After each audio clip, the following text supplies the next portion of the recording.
Pregnancy news ని announce చేసినప్పటి నుండి సోషల్ మీడియాలో మరింత యాక్టివ్ అయ్యారు దీపికా పదుకోన్. రీసెంట్ గా ఆమె పోస్ట్ చేసిన వీడియో కూడా తెగ వైరల్ అవుతోంది. ఆ సంగతి సరే, ఇంతకీ కల్కి విషయంలో ఆమె పార్టిసిపేషన్ ఏంటి? తెలుగు వర్షన్ విషయంలో ఆమె ఎలాంటి డెసిషన్స్ తీసుకుంటున్నారు? ఇప్పుడు ఫిల్మ్ సర్కిల్స్ లో ఇదే ఇంట్రెస్టింగ్ టాపిక్. లాస్ట్ ఇయర్ దీపికకు 2,000 కోట్ల సినిమాలున్నాయి. పఠాన్, జవాన్ సినిమాలు జస్ట్ షారుఖ్ ఖాతాలో మాత్రమే కాదు, దీపిక అకౌంట్లోనూ డిపాజిట్ అయ్యాయి. ఈ ఇయర్ మాత్రం దీపికకు అలా లేదు. ఆల్రెడీ విడుదలైన ఫైటర్ పెద్దగా సౌండ్ చేయలేదు. హృతిక్ అండ్ దీపిక కాంబినేషన్కి వచ్చిన క్రేజ్ స్క్రీన్ మీద కనిపించినప్పుడు మాత్రం జనాలని మెస్మరైజ్ చేయలేకపోయింది. ఇప్పుడు దీపిక ఆశలన్నీ కల్కి మీదే ఉన్నాయి. పురాణాలతో ముడిపడిన ఫ్యూచరిస్టిక్ సినిమాగా తెరకెక్కుతోంది కల్కి. మొన్నమొరటి వరకు హీరోయిన్ గా దీపికకున్న క్రేజ్ ని బుజ్జికి వాయిస్ ఇచ్చిన కీర్తి సురేష్ ఇట్టే కొట్టుకెళ్లిపోయారు.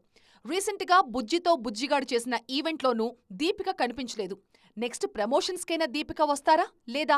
ఇప్పుడిదొక $1,000 ప్రశ్న. హిందీతో పాటు కన్నడ వెర్షన్ కి డబ్బింగ్ చెప్పడం పూర్తి చేశారట దీపిక. మరి తెలుగు పరిస్థితి ఏంటి అంటే ఆమె చెప్తారా లేదా అనే విషయం మీద ఇప్పటికైతే క్లారిటీ లేదు. ఇన్స్టా పోస్టుల్లోనూ, స్పెషల్ వీడియోల్లోనూ, టీమ్ ఇంటర్వ్యూల్లోనూ కల్కి మూవీని దీపిక ప్రమోట్ చేస్తారన్నది ప్రస్తుతానికి ఉన్న సమాచారం. పబ్లిసిటీలో భాగంగా స్టేజ్ల మీద అపియరెన్స్ ఇస్తారా లేదా అన్న విషయంలో ఇంకా క్లారిటీ లేదు.